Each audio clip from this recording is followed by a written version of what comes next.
आज एका अशा विषयावरती बोलतोय। मुंबईतील अंधेरी पश्चिम येथील जे शासकीय भूखंड आहेत,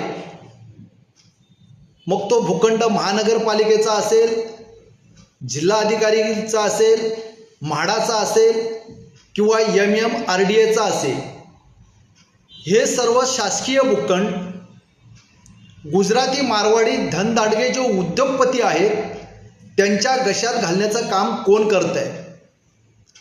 आज ह्या विभागामध्ये राहणारा माझा मराठी माणूस आहे, मध्यमवर्गीय आहे, त्या मराठी माणसाचं पुनर्वसन करायला ह्यांच्याकडे जागा उपलब्ध नाहीये।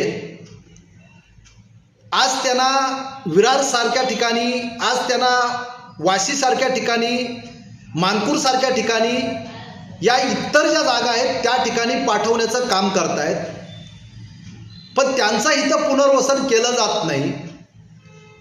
शौचालयाच्या सुविधा ह्या व्यवस्थित उपलब्ध नाहीत, त्याच्यासाठी सुद्धा जागा नाही। ही खूप मोठी खेदाची बाब आहे आणि राज्य सरकार ह्या गुजराती मारवाडी उद्योगपतींना का पोसतंय आणि ह्यांच्या टक्केवारीसाठी मराठी माणसाच्या माथी ह्या लोकांना मारण्याचं पाप का करतायत? हा माझा पहिला प्रश्न त्यांना आहे।